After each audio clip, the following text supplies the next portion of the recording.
Hello guys, welcome to my channel. Today I'm gonna tell you about linking devices which is also called conjunction. तो हम सबसे पहले इसकी definition को देखते हैं.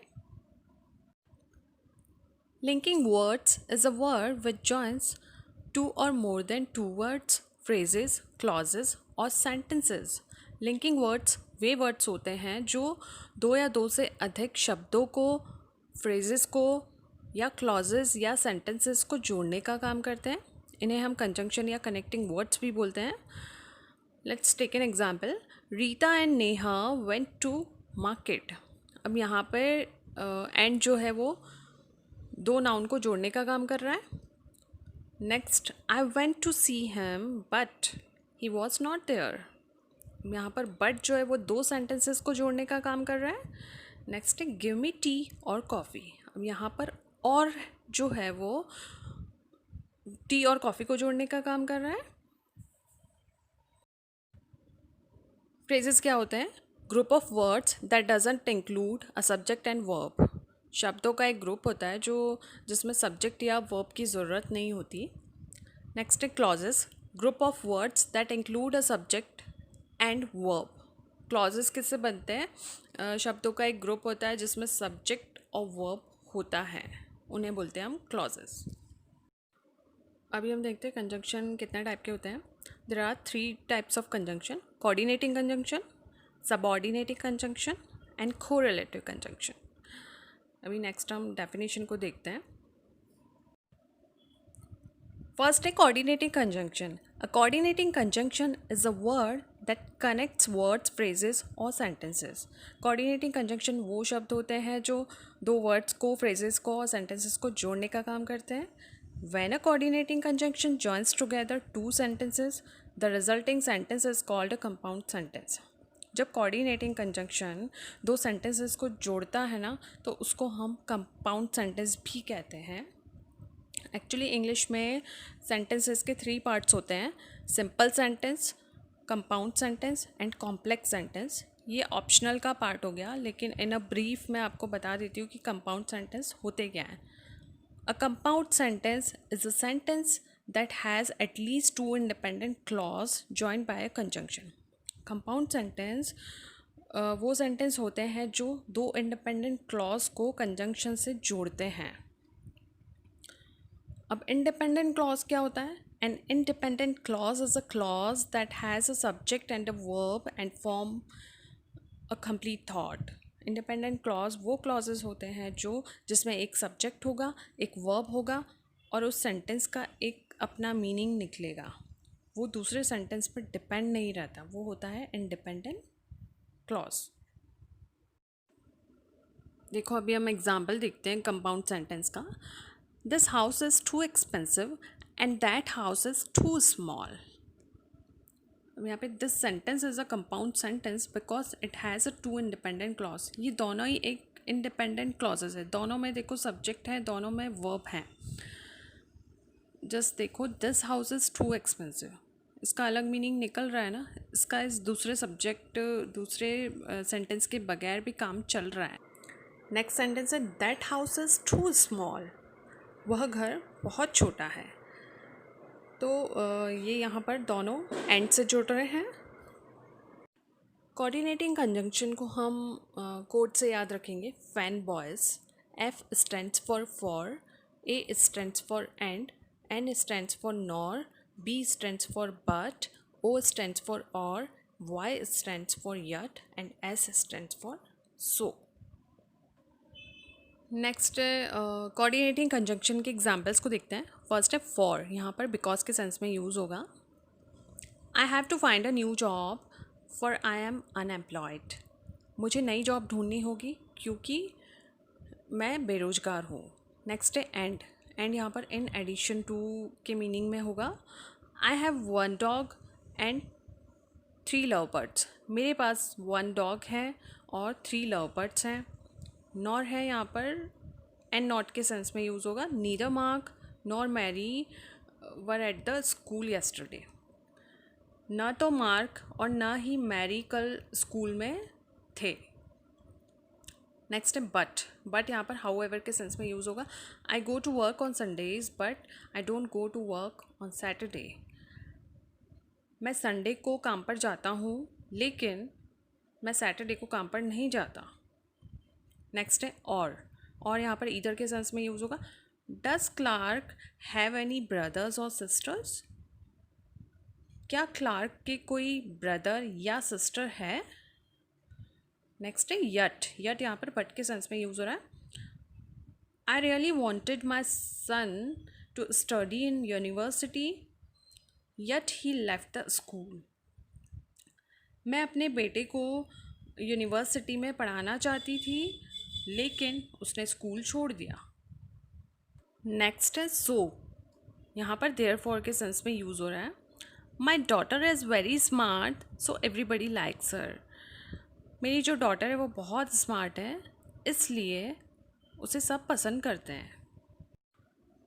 नेक्स्ट है second subordinating conjunction. Subordinating conjunction क्या होते हैं, मतलब आश्रित या दूसरों पे निर्भर रहने वाला होता है. ठीक है. A subordinating conjunction is a word or phrase that links a dependent clause to an independent clause. Subordinating conjunction वो शब्द होते हैं जो एक डिपेंडेंट क्लॉज को इंडिपेंडेंट क्लॉज से जोड़ता है.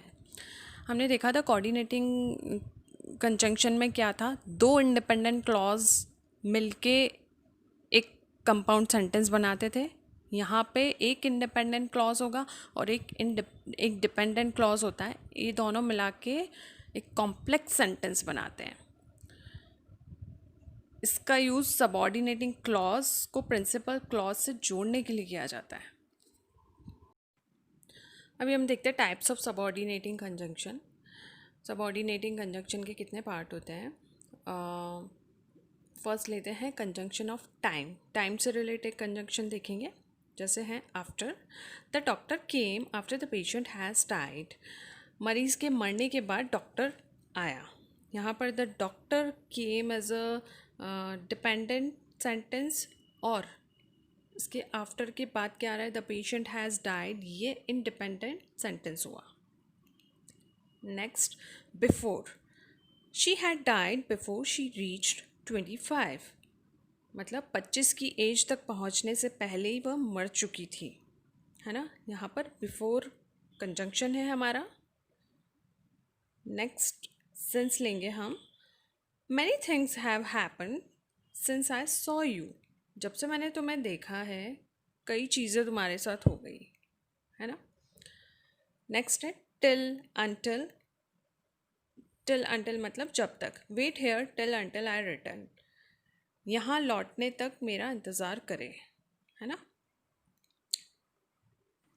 नेक्स्ट देखते हैं as soon as. I will leave as soon as you come. आपके आते ही मैं चला जाऊँगा. नेक्स्ट है while. Make hay while the sun shines. जब सूरज चमकता है तब सूखी घास जो होती है वो तैयार होती है. नेक्स्ट एग्जाम्पल है whenever. He comes to me whenever he needs money. जब भी उसे पैसों की ज़रूरत होती है वो मेरे पास आएगा. Next take an example when. It happen when I was in Delhi. यह तब हुआ जब मैं दिल्ली में था. नेक्स्ट देखते हैं कंजंक्शन ऑफ कॉज और रीज़न. कारण बताने वाले जो कंजंक्शन होते हैं. फर्स्ट है because. I like her because she likes me. मैं उसे पसंद करता हूँ क्योंकि वो भी मुझे पसंद करती है. नेक्स्ट है since.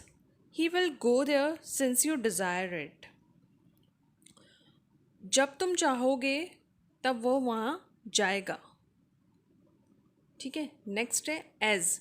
As he was not there I spoke to his brother. जैसा कि वो वहाँ पर नहीं था मैंने उसके भाई से बात की. अभी हम देखते हैं कंजंक्शन ऑफ रिजल्ट और कॉन्सिक्वेंसेस. मतलब परिणाम वाले जो कंजंक्शन होते हैं.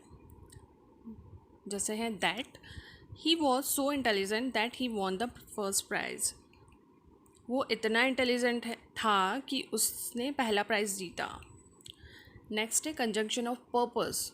पर्पस के लिए, जो उद्देश्य के लिए जो कंजंक्शन यूज़ होते हैं उनमें फर्स्ट आएगा that. We eat that we may live. हम खाते हैं ताकि हम जी सकें.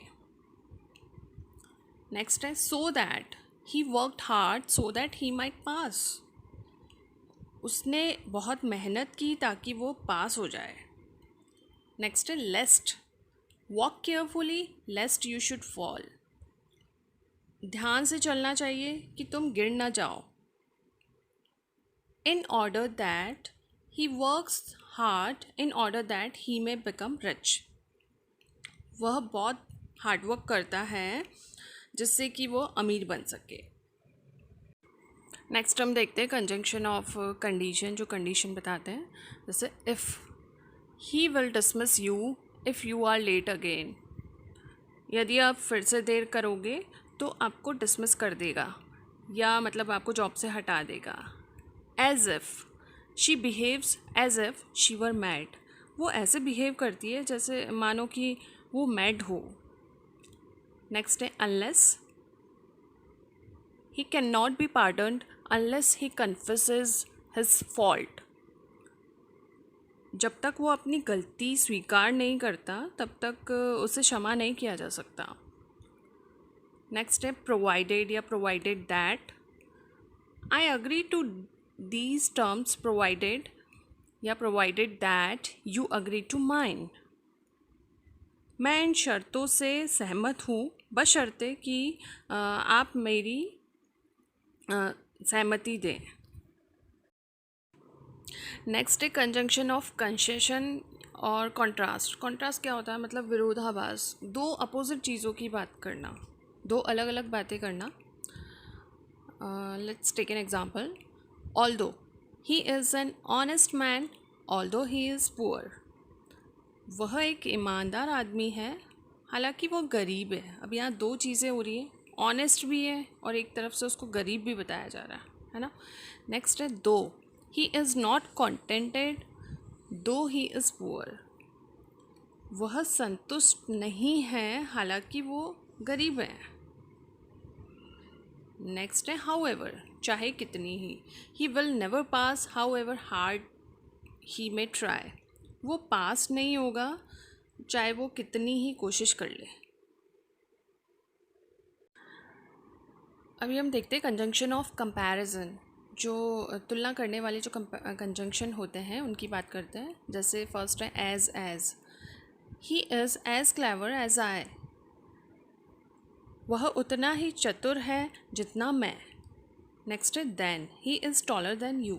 वो तुमसे लंबा है. यहाँ पर कंपेयर हो रहा है एक दूसरे से, राइट. नेक्स्ट है कंजंक्शन ऑफ एक्सटेंट और मैनर, जो कारण बताते हैं, कारण बताने वाले कंजंक्शन.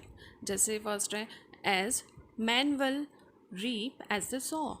जैसा बोओगे वैसा काटोगे. नेक्स्ट है according as. He chose the candidates according as they were fit. उन्होंने फिट होने के अकॉर्डिंग जो कैंडिडेट्स थे उनका चयन किया.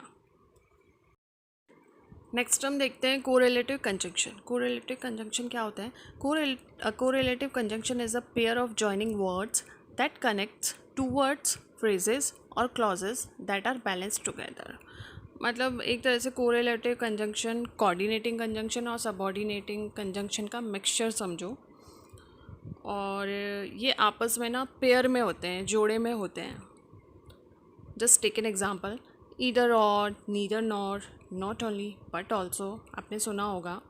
उन्हें हम बोलेंगे कोरिलेटिव कंजंक्शन जो पेयर में आते हैं. Now let's take an example of coordinating conjunction. First हम देखते हैं ईदर और. इसका मीनिंग होता है या तो या. ईदर यू और your brother stole my watch. या तो तुमने या तुम्हारे भाई ने मेरी वॉच चुराई है ना. नेक्स्ट है नीदर नॉट. न तो न. He is neither my friend nor my enemy. वह न तो मेरा दोस्त है और न ही मेरा दुश्मन है. नेक्स्ट देखते हैं नॉट ओनली बट ऑल्सो. इसका मीनिंग होता है केवल ही नहीं बल्कि. The publisher not only gave me advice but also help me with money. जो पब्लिशर था उसने न केवल मुझे सलाह ही नहीं बल्कि पैसों से भी मेरी मदद की। नेक्स्ट हम देखते हैं बोथ एंड, इसका मतलब होता है और भी। I both respect and honour him, मैं उसका सम्मान और आदर भी करता हूँ। नेक्स्ट है नो सुनर दैन, ज्यों ही त्यों ही। No sooner did the bell ring then the boys ran out of their classes, ज्यों ही घंटी बजी त्यों ही जो बॉयज़ थे वो अपनी क्लासेस से बाहर आए। नेक्स्ट है एज उतना जितना। You are not as clever as he is, तुम उतने चतुर नहीं हो जितना वह है।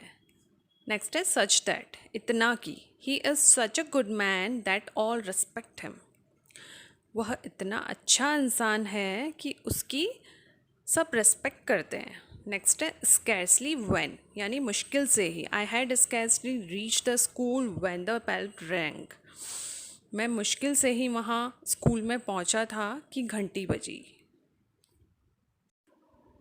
नेक्स्ट एग्जाम्पल है rather than, he would rather buy saris than a washing machine, उसने वॉशिंग मशीन के बजाय साड़ी खरीदी।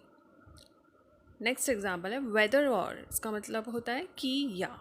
The boy doesn't know whether he will pass the examination और नॉट, जो बॉय था उसको नहीं पता था कि वो एग्ज़ाम पास करेगा या नहीं। यहाँ पे हमारा कंजंक्शन का पार्ट ख़त्म होता है। तो अब आपको कन्फ्यूजन ये हो रहा होगा कि जो भी कोरिलेटिव कंजंक्शन थे उनके साथ कहाँ पर सब्जेक्ट लगेगा, कहाँ प्रेडिकेट लगेगा, मतलब वर्ब की कौन सी फॉर्म आएगी, फर्स्ट सेकंड थर्ड। तो इसके लिए आप नेक्स्ट वीडियो में देखना, वहाँ पर सेंटेंस कंस्ट्रक्शन के बारे में हम पढ़ेंगे। तो आपको वीडियो अच्छा लगा हो तो please like share and subscribe and comment me on the comment section. Goodbye.